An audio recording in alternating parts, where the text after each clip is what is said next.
Hello बेटा जी, कैसे हैं आप सब। आई होप बहुत बढ़िया होगे, सेफ होगे घर पे और हाँ रिलैक्स कर रहे होंगे।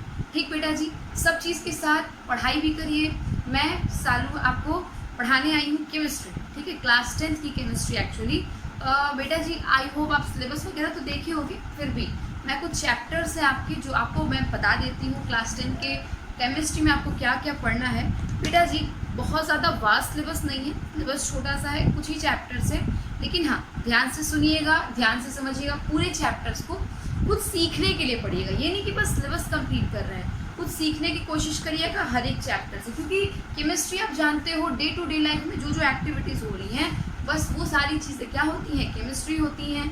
आइए आपका चैप्टर्स का डिस्कशन कर लेते हैं। आपको बता दूं मैं आपको क्या क्या चैप्टर्स पढ़ने हैं। तो सबसे पहला चैप्टर जो है बेटा, आपकी केमिस्ट्री में 5 चैप्टर पढ़ने हैं। 10th केमिस्ट्री में 5 चैप्टर्स पढ़ने हैं। सबसे पहला चैप्टर है आपका chemical reaction and equations. Chemical reaction and equations की बात कही जाए तो बेटा जी जो डे टू डे लाइफ में अपने केमिकल चेंजेस होते हैं, है ना, आप हर रोज उस चीज़ों को देखते होगे, बस क्या नहीं करते हो, ध्यान नहीं देते हो उन सब चीज़ों पे। ठीक, हमारे बॉडी में ना जाने हर एक सेकंड कितने ही केमिकल रिएक्शंस होते हैं, तब जाके हम क्या कर पा रहे हैं, सर्वाइव कर पा रहे हैं। ये सारे केमिकल रिएक्शंस के बारे में ऑलमोस्ट हम इसमें डील करेंगे। मैं ऐसे आपको एग्जांपल्स दूंगी कैसे कौन सा केमिकल रिएक्शन होता है, उसको रिप्रेजेंट करते हैं, उसको क्या बोलते हैं, केमिकल इक्वेशन बोल देते हैं। ठीक, जो आपका दूसरा चैप्टर है बेटा वो है आपका एसिड बेस एंड सॉल्ट्स। ठीक है, एसिड बेस एंड सॉल्ट। आपको पता है आप वाटर देखते हो, ठीक है, वाटर देखते हो, आपको पता होगा, सब लोग अक्सर ही जानते हैं आप लोग, वाटर का पीएच होता है 7। ये पीएच क्या है, किस चीज़ को रिप्रेजेंट करता है। अगर हम दूध का पीएच चेक करते हैं, दूध का पीएच अलग होता है। ऐसे ही अपने घर में HCl होता है, हाइड्रोक्लोरिक एसिड। अपने स्टमक में बेटा, अपने स्टमक में भी एसिड्स बनते हैं, हाइड्रोक्लोरिक एसिड बनता है। ठीक है, तो ये सारी चीज़ों के बारे में NaOH होता है, बेस होता है। अपने घर में बेकिंग सोडा यूज़ होता है ना, वो क्या है, बेस है ना। हमारे बॉडी में एसिड का फॉर्मेशन हो रहा है। आप नींबू खाते हो ना, नींबू में क्या होता है, जो आप नींबू खाते हो उसमें क्या होता है, सिट्रिक एसिड होता है। ठीक है, खट्टा खट्टा सा फील आता है, शावर फीलिंग आती है।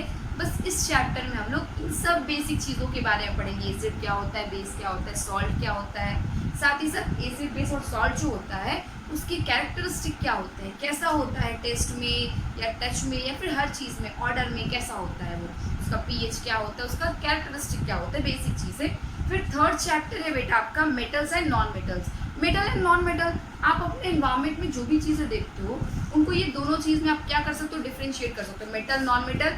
एक और होता है मेटलॉइड्स। ठीक है, जितने भी एलिमेंट्स हैं इस अर्थ पे सबके सब 3 पार्ट में डिवाइडेड है, मेटल, नॉन मेटल, मेटलॉइड्स। तो आपको वही मेटल नॉन मेटल को इस चैप्टर में, थर्ड चैप्टर में पढ़ने हैं। फिर बेटा है फोर्थ चैप्टर है आपका carbon and its compound. Fourth chapter carbon and its compound. आपको याद रखना है कि कार्बन जो है, कार्बन बेटा वो एक बहुत वास्ट प्रॉपर्टी कैरी करने वाला एलिमेंट होता है। कार्बन अपने में पूरा एक केमिस्ट्री है, कार्बन की एक अलग ही केमिस्ट्री होती है।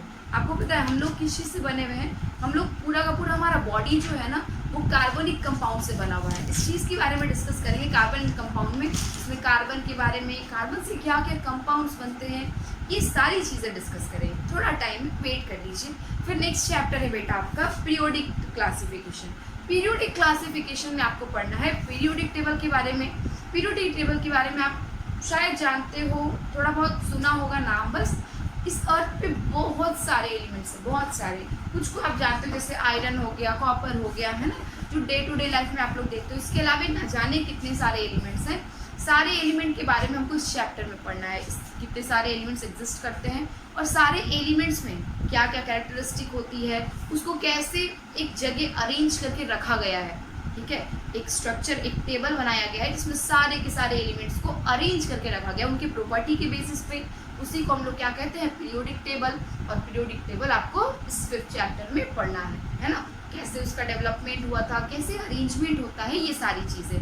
आते हैं हम लोग अपने फर्स्ट चैप्टर पे, शुरू करते हैं। भाई क्या करोगे, बैठ करके पढ़ते हैं अपना चैप्टर, है ना। फर्स्ट चैप्टर है आपका क्या, सबसे first chapter chemical reaction and equation. बेटा जी केमिकल रिएक्शन की बात कही जाए तो आपको पता है हर रोज़ आप देखते हो कि कुछ कुछ ऐसे आयरन होते हैं, आयरन मतलब कोई ऐसा मेटल, आयरन मेटल होता है जिसमें क्या होता है, रस्टिंग हो जाता है ना। लोहे का घर में अगर एक काटी पड़ा हुआ है, वो कुछ दिन बाद क्या हो जाता है, धीरे धीरे रखे पानी में रख दो उसको, क्या हो जाएगा, उसमें रस्टिंग आ जाता है। अपने घर लोहे के जो चेयर्स होते हैं ना, या कोई टेबल वगैरह होता है लोहे का जो है, आयरन का जो है, उसको आप ऑब्जर्व करना, वो उसमें बहुत पुराना है वो, तो उसमें ज़रूर रस्टिंग हो गया होगा, रस्टिंग पीरियड। रस्टिंग में एक्चुअली होता क्या है, रस्टिंग एक तरह का केमिकल रिएक्शन है जिसमें आयरन जो होता है वो मॉइस्चर के साथ क्या कर लेता है, रिएक्शन कर लेता है। बेटा जी ऐसे ही आपने खाना तो खाया ही होगा, सबने खाया है, मैंने भी खाया है, तो खाना खाया है बेटा, और आपको पता है मैं जो इतना बोल पा रही हूँ या फिर जो भी मैं एक्टिविटी कर पा रही हूँ, ये सब क्यों कर पा रही हूँ, क्योंकि जो मैंने खाना खाया उसके ऊपर क्या हुआ है, बहुत सारे केमिकल रिएक्शंस हुए हैं। वो सारे केमिकल रिएक्शंस किस चीज़ का प्रोडक्शन करवाए हैं, उस फूड में से एनर्जी का प्रोसेसिंग करवाए हैं, एनर्जी प्रोसेस्ड हुआ है वहाँ से, और उस एनर्जी को हम क्या कर रहे हैं, यूज़ कर रहे हैं। समझ में आया? ऐसे ही आप घर में हर रोज़ आपके अगल बगल कई एक रिएक्शंस होते हैं जिसको हम लोग उतना ध्यान नहीं देते हैं। आप जानते हो ये गर्मी का सीज़न है ना, बहुत सारा खाना वाना ख़राब हो जाता है आजकल। गर्मी के टाइम में जो फूड होता है वो क्या होता है, स्पॉइल हो जाता है। फूड की स्पॉइलिंग जो है वो भी एक तरह का केमिकल रिएक्शन है। साथ ही साथ कभी आपको ऐसा हुआ होगा आपके साथ, आपने सुना होगा, आप लोग तो किचन में जाते नहीं होंगे, लेकिन हाँ जो जाते होंगे या जो देखे होंगे, मम्मी लोग को तो देखते होंगे, क्या होता है बेटा, गर्मी के सीज़न में, खास करके गर्मी के सीज़न में जो दूध होता है, रात में रखा हमने अच्छे से एकदम बढ़िया से गर्म करके रखा, सुबह होता है अचानक से दूध फट जाता है, दूध क्या हो जाता है, उसमें कडलिंग हो जाती है, वो जो बेटा जी वो क्लॉटिंग होता है, उसके प्रोटीन्स अलग अलग हो जाते हैं, है ना, वो भी एक तरह का केमिकल रिएक्शन है। आपको पता है ये सारी चीज़ें क्या है, केमिकल रिएक्शंस हैं। हम लोग क्या कहते हैं, फूड जो होता है, फ्रूट्स होता है, वेजिटेबल्स होता है, ये क्या होते हैं, कुछ दिन तक रख दो ना, सड़ने लगते हैं, ठीक है, वो सड़ना जो है उनका, वो स्पॉइल जो होना जो है, वो भी क्या है, एक तरह का केमिकल रिएक्शन है। मतलब ऑलमोस्ट हम अपने सराउंडिंग में जितना कुछ भी देखते हैं, आपके घर में इन्वर्टर होगा, इन्वर्टर कैसे काम कर रहा है, वो इन्वर्टर, वो भी क्या हो रहा है, उसके अंदर केमिकल रिएक्शंस हो रहे हैं बहुत सारे। आपका फ़ोन जिससे आप वीडियो देख रहे हो, है ना, इसके अंदर भी बैटरी है, बहुत सारा सिस्टम लगा हुआ है, ठीक है। आगे इसके बारे में, इलेक्ट्रॉनिक्स चीज़ों के बारे में आप पढ़ोगे, लेकिन हाँ अभी तक जहाँ तक आप लोग समझ सकते हो, इसमें बैटरी होगा, बैटरी में क्या हो रहा होगा, कुछ ना कुछ केमिकल रिएक्शन हो रहा होगा बेटा, तभी आप क्या कर पा रहे हो, आपके फ़ोन को यूज़ कर पा रहे हो, ठीक। मैं खड़ी हूँ यहाँ पे ना, मेरी बॉडी में कई केमिकल रिएक्शन इस वक्त भी चल रहे हैं, तब जाके मैं क्या कर पा रही हूँ, आपसे इतना बात कर पा रही हूँ, बोल पा रही हूँ, आपको समझ पा रही हूँ, ठीक है, आपको एक्सप्रेस कर पा रही हूँ मैं कुछ चीज़ों को। ध्यान रखिएगा ये सारी बातें बेटा, हर चीज़ अपने आसपास जो होती हैं, जो भी चेंजेस हमको देखने मिलते हैं, वो सब क्या होते हैं, केमिकल रिएक्शंस होते हैं। अब केमिकल रिएक्शन को डिफाइन कैसे करेंगे, है ना, केमिकल रिएक्शन को डिफाइन कैसे करेंगे, तो सिंपली मैं आपको हिंदी में पहले समझा देती हूँ, फिर हम लोग बात करते हैं। केमिकल रिएक्शन बेटा कोई भी दो या दो से ज़्यादा न्यू सब्सटेंसेस जब आपस में क्या करें, कंबाइन करें, ठीक है, और कंबाइन करके किस चीज़ का फॉर्मेशन करें, किसी नए प्रोडक्ट का, और वो नए प्रोडक्ट की प्रॉपर्टी एकदम डिफरेंट हो अपने पेरेंट मॉलिक्यूल से, पेरेंट एटम से, मतलब जिससे मिलके वो बने हैं, ठीक है। यहाँ पे जो नया मॉलिक्यूल बना, जो नया सब्सटेंस बना, उसकी प्रॉपर्टी एकदम अलग होगी किससे, अपने पेरेंट्स से, जिसको हम लोग क्या बोलते हैं, केमिकल रिएक्शन बोलते हैं, ठीक है, केमिकल रिएक्शन बोलते हैं। आइए हम लोग इसको चीज़ को डिफाइन करके देखते हैं। इससे हम लोग क्या पढ़ रहे हैं बेटा, chemical reaction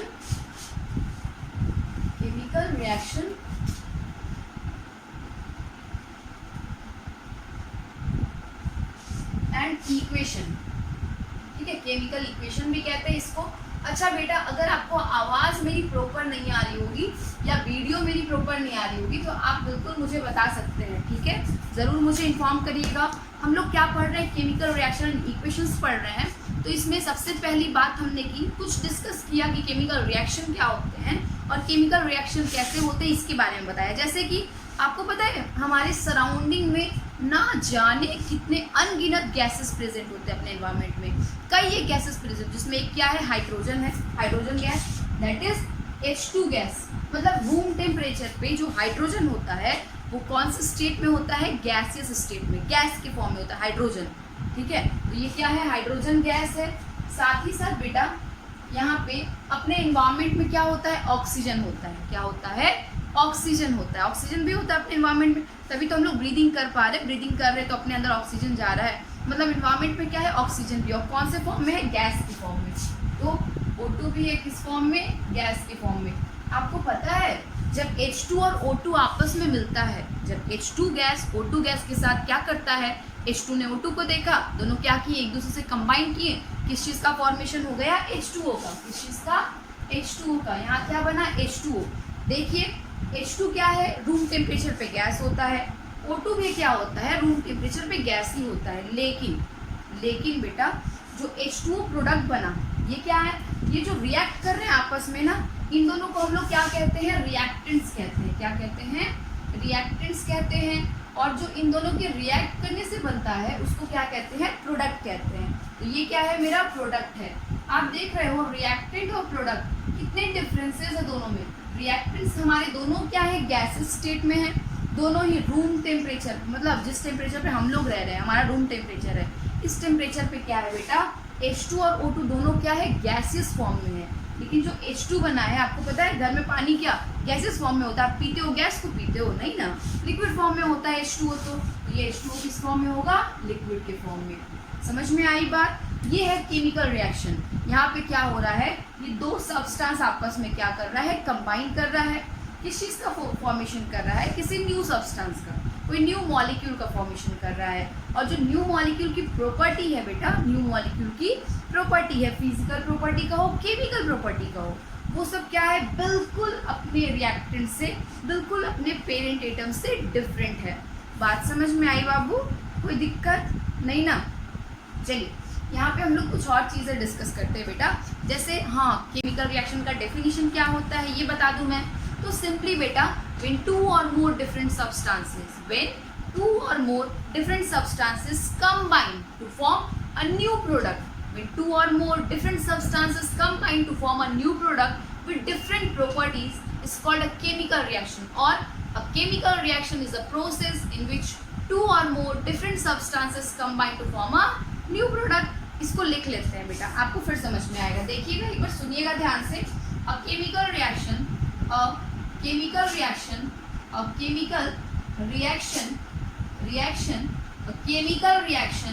is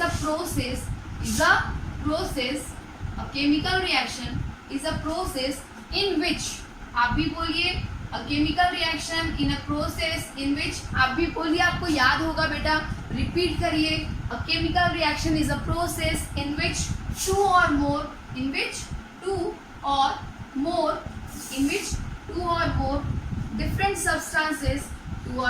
different substances combine to form, in which two or more different substances combine to form a new product,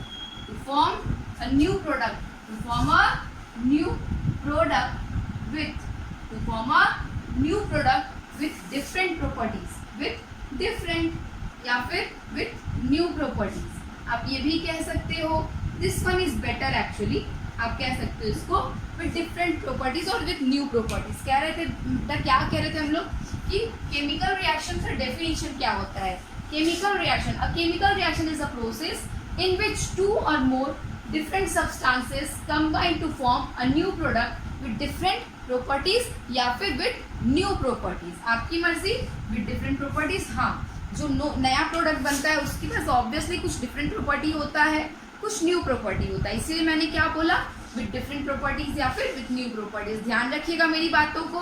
हमने क्या पढ़ा बेटा, केमिकल रिएक्शन का definition. A chemical reaction is a process in which two or more different substances combine to form a new product with different properties और with new properties. आपकी मर्जी। आइए हम लोग बातें कर रहे थे कि पढ़ रहे थे केमिकल रिएक्शन के बारे में। सबसे पहला रिएक्शन हमने क्या देखा, H2 + O2।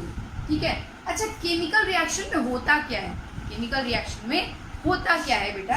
यहाँ पे अगर H2 + O2 वाली बात करते हैं तो यहाँ क्या है, H2 है ना, हम इसको अगर बनाएं तो ये H2 क्या है, H2 ये क्या है, H2 के दो एटम्स जो आपस में क्या है, जुड़े हुए हैं। H2 के दो एटम्स जो आपस में क्या है, बॉन्डेड है बेटा। बिल्कुल वैसे ही यहाँ पे और क्या है, O2 है। O2 का भी दो एटम आपस में क्या हुआ है, जुड़ा हुआ है। O2 के भी दो एटम्स आपस में क्या है, जुड़े हुए हैं। O2 के भी दो एटम्स आपस में क्या है बेटा, जुड़े हुए कुछ इस तरीके से। क्या हो रहा है, जैसे ही ये दोनों को आपस में मिलाया जा रहा है, कुछ पर्टिकुलर कंडीशन दिया जा रहा है, तो उस केस में जो पुराना बॉन्ड होता है, जो पुरानी बॉन्डिंग होती है, वो क्या होती है, टूट जाती है। पुरानी बॉन्डिंग टूटने का मतलब ये H2H2 दोस्त थे पहले, है ना, H2H2 दोस्त थे और O2O2 आपस में दोस्त थे। क्या हुआ, जब H2O2 के साथ मिला तो दोनों की फ्रेंडशिप हुई, चारों अपने से मिले, एक दूसरे की फ्रेंडशिप हुई। क्या हुआ, H2H2 से बोर हो गया था, ठीक है, वो उसके साथ क्या किया, अपना बॉन्डिंग तोड़ दिया। सेम तरीके से जो ऑक्सीजन था वो दूसरे ऑक्सीजन से बोर हो गया था, वो उसके साथ बॉन्डिंग तोड़ दिया, ठीक है। अब क्या हुआ, यहाँ से नया कॉम्बिनेशन हुआ। नया कॉम्बिनेशन क्या हुआ बेटा, यहाँ से दोनों हाइड्रोजन जो है वो किसके साथ जाके कंबाइन कर लिया, एक ऑक्सीजन के साथ। दोनों ही हाइड्रोजन जो है किसके साथ जाके कंबाइन कर लिए, एक ऑक्सीजन के साथ, ठीक है। तो यहाँ से प्रोडक्ट क्या बना, H2O। H2O में क्या था, एक ऑक्सीजन था और दोनों के दोनों हाइड्रोजन जो थे वो क्या किए थे, इसके साथ आकर के बॉन्डिंग कर लिए। समझ में आया, ये बन गया क्या, H2O। अच्छा, ये समझाने का मेरा पर्पस था बेटा, ये सब बताने का पर्पस था कि एक्चुअली केमिकल रिएक्शन में होता क्या है।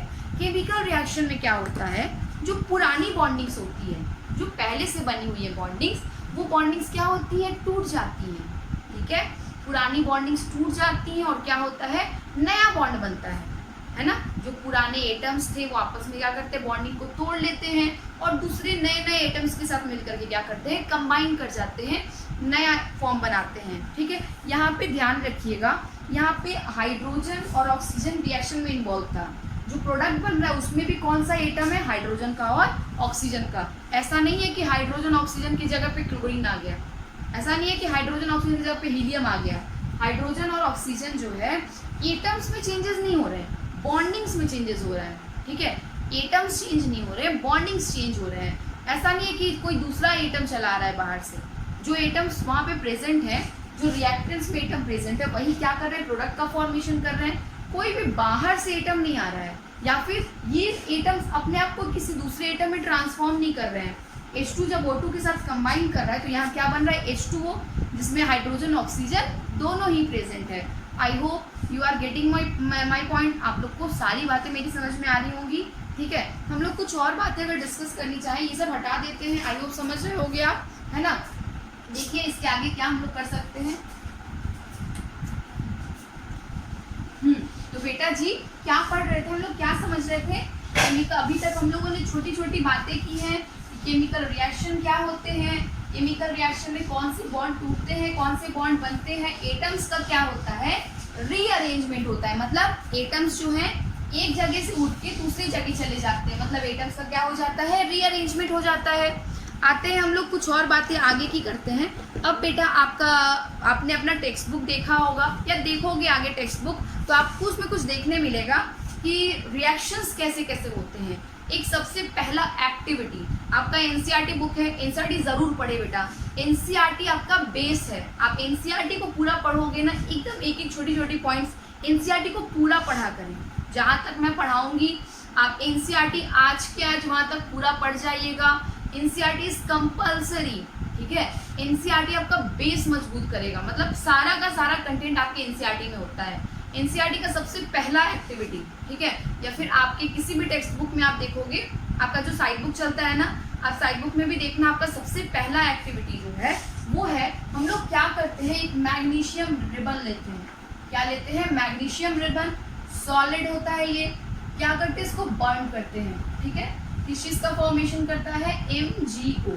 अच्छा देखिएगा यहाँ पे क्या होता है, रिएक्शंस कैसे होते हैं। आपको पता है जैसे आपका पेपर होता है ना, पेजेस होते हैं आपके कॉपी में, बिल्कुल वैसे ही पतले पतले क्या होते हैं, मैग्नीशियम के स्ट्रिप्स बनते हैं। क्या बनते हैं, मैग्नीशियम के स्ट्रिप्स बनते हैं। मान लो मेरे पास ये छोटा सा पेपर है, बिल्कुल ऐसा ही हम क्या करते हैं, ये छोटा सा पेपर जो है बिल्कुल ऐसा ही क्या करते हैं, मैग्नीशियम का रिबन लेते हैं। मैग्नीशियम का क्या लेते हैं, एक पतला सा रिबन लेते हैं। मैग्नीशियम क्या है बेटा, एक एलिमेंट है ना, एक एलिमेंट है, सिंपली एक मेटल है। उस मैग्नीशियम को क्या करते हैं, हम लेते हैं, उसका पतला से एक स्ट्रिप लेते हैं, पतली से एक स्ट्रिप लेते हैं, ठीक है। पतली से एक स्ट्रिप लेकर के इसको टोंग से पकड़ के, टोंग मतलब जिस चीज़ से इसको होल्ड किया जाता है, कि आप अपने लैब में जाओगे ना, आपको वहाँ पे टोंग वगैरह देखने मिलेंगे, जिस चीज़ से होल्ड करते हैं हम किसी चीज़ को, ठीक है, वो टोंग से लेकर किचन में भी आपके प्रेजेंट होगा। मम्मी लोग पतीला वगैरह उतारने के लिए यूज़ करते होंगे। इस टोंग से इसको पकड़ के क्या करते हैं, अगर हम बर्न करते हैं तो क्या होगा, इसको जब बर्न करेंगे, मैग्नीशियम रिबन को जब बर्न करेंगे तो बहुत सुंदर सी एकदम ब्राइट कलर की, वाइट कलर की इसमें से लाइट निकलेगी, और ये क्या होगा, जल करके पूरा किस में कन्वर्ट हो जाएगा, पाउडर में। जैसे ये अगर पेपर भी है, पेपर को बर्न करते हो देखते हो, ये पूरा का पूरा कागज जो है ये पाउडर में कन्वर्ट हो जाता है। बिल्कुल वैसे ही मैग्नीशियम रिबन को भी बर्न करोगे तो वो एक पाउडरी सब्सटेंस बनाता है, पाउडर बन जाता है, ठीक है। क्या हुआ, आपने मैग्नीशियम रिबन लिया, कौन से स्टेट में था, सॉलिड स्टेट में था, उसको बर्न किया। किसी भी चीज़ को बर्न करने का मतलब याद रखिएगा, केमिस्ट्री में किसी चीज़ को बर्न करने का मतलब होता है उसका रिएक्शन करवा देना, किसके साथ, ऑक्सीजन के साथ। अगर मैं बोलूँ मैंने क्या किया, ग्लूकोज को बर्न किया, ग्लूकोज को बर्न किया मतलब ग्लूकोज का रिएक्शन किसके साथ कराया बेटा, ऑक्सीजन के साथ। जैसे ग्लूकोज है, ग्लूकोज का रिएक्शन किसके साथ कराया, ऑक्सीजन के साथ। ग्लूकोज का फॉर्मूला होता है C6H12O6, ध्यान रखिएगा, ग्लूकोज का फॉर्मूला होता है C6H12O6। अगर ग्लूकोज को बर्न कर रहे हैं मतलब ग्लूकोज का किसके साथ रिएक्शन करवा रहे हैं, ऑक्सीजन के साथ। या फिर किसी भी चीज़ को बर्न करने का मतलब होता है उसका रिएक्शन करवाना किसके साथ, ऑक्सीजन के साथ, ऑक्सीजन के प्रेजेंस में रिएक्शन करवाना। तो यहाँ मैंने क्या देखा, मैग्नीशियम रिबन को हम बर्न कर रहे हैं, जला रहे हैं, जलाते हैं मतलब क्या, ऑक्सीजन के साथ उसका रिएक्शन करवाते हैं। ऑक्सीजन ऑब्वियसली गैसेस स्टेट में होगा, जो इन्वायरमेंट में होता है वही ऑक्सीजन होता है। साथ ही साथ ये किस चीज़ का फॉर्मेशन करता है, एक पाउडर का फॉर्मेशन, एक वाइट कलर के पाउडर का फॉर्मेशन करता है, और वो क्या होता है, मैग्नीशियम का ऑक्साइड। मैग्नीशियम का ऑक्साइड मतलब मैग्नीशियम रिबन जो था वो जल के क्या हो गया, ऑक्सीडेशन हो गया उसका। ऑक्सीडेशन रिडक्शन आपको पढ़ना है, ऑक्सीडेशन रिडक्शन एक तरह के रिएक्शंस होते हैं, उसके बारे में पढ़ना है। आप बस इतना ध्यान रखो कि यहाँ पे मैग्नीशियम जब किसके साथ बर्न किया, ऑक्सीजन के साथ, रिएक्ट किया ऑक्सीजन के साथ, तो किस चीज़ में कन्वर्ट हुआ, मैग्नीशियम ऑक्साइड में। किस चीज़ का फॉर्मेशन किया, मैग्नीशियम ऑक्साइड का फॉर्मेशन किया। कोई दिक्कत, ये भी क्या होता है, सॉलिड ही होता है, बस पाउडर्ड फॉर्म में होता है, पाउडर्ड होता है, ठीक है। तो ये पहला रिएक्शन था इस चैप्टर का, सबसे पहला रिएक्शन जो हम लोग पढ़े हैं, अभी ध्यान रखिएगा इस बात को। और फिर हम लोग आगे बात करते हैं इसमें हुआ क्या, इसके अंदर हुआ क्या। तो जो मैग्नीशियम का एटम था, मैग्नीशियम का एटम जो था बेटा, वो किसके साथ कंबाइन किया, ऑक्सीजन के एटम के साथ। मान लो ये ऑक्सीजन का एटम था, इसके बीच का क्या होता है, बॉन्ड टूट जाता है। क्या होता है, बॉन्ड टूट जाता है। ये ऑक्सीजन किसके साथ चला जाता है, इस मैग्नीशियम के साथ, ठीक है। मैग्नीशियम के साथ गया और किस चीज़ का फॉर्मेशन किया, MgO। ये रिएक्शन अभी बैलेंस नहीं है, इसको आप बैलेंस कर सकते हो। बैलेंस कैसे करोगे, यहाँ पे एक मैग्नीशियम और 2 ऑक्सीजन है, इधर क्या देख रहे हो, एक मैग्नीशियम 1 ऑक्सीजन, तो इधर भी हम क्या कर देते हैं, मैग्नीशियम को भी 2 कर देते हैं, ठीक है। अब क्या हो गया, 2 मैग्नीशियम और 2 ऑक्सीजन है यहाँ पे, ठीक। या फिर इसको आप ऐसे करो बेटा, यहाँ पे 2 ऑक्सीजन है ना, यहाँ पे भी हम क्या कर देते हैं, ऑक्सीजन को 2 कर देते हैं। जब ऑक्सीजन को 2 किए तो मैग्नीशियम भी 2 हो गया, तो मैग्नीशियम को इधर पे बस 2 से मल्टीप्लाई करके 2 कर दिए। ये रिएक्शन क्या हो गया, बैलेंस। यहाँ पे भी 2 मैग्नीशियम, यहाँ पे भी 2 मैग्नीशियम, यहाँ पे 2 ऑक्सीजन, यहाँ पे भी 2 ऑक्सीजन। तो फाइनली ये रिएक्शन क्या हो गया, बैलेंस। आई होप ये रिएक्शन समझ में आया होगा आपको। कहीं कोई भी डाउट होगा तो ज़रूर पूछिएगा, ठीक है। ध्यान रखिएगा इस बात को, वहीं कोई भी डाउट होगा ज़रूर पूछिएगा। सबसे पहला रिएक्शन है जिसमें क्या करते हैं हम लोग, मैग्नीशियम रिबन को बर्न करते हैं, किसके प्रेजेंस में, ऑक्सीजन के प्रेजेंस में। तो किस चीज़ का फॉर्मेशन होता है, मैग्नीशियम ऑक्साइड का। समझ में आया, बस रीअरेंजमेंट हुआ है किसका, एटम्स का। एक एटम दूसरे एटम के साथ कंबाइन कर गया, नया प्रोडक्ट बन गया। अब देखिए ये क्या होता है, ये सॉलिड होता है, ये गैस होता है, लेकिन ये कैसा है आपका, ये पूरा ये सॉलिड नेचर का है। समझ में आई बात, आई होप आपको ये सारी बातें समझ में आ रही हैं। चलिए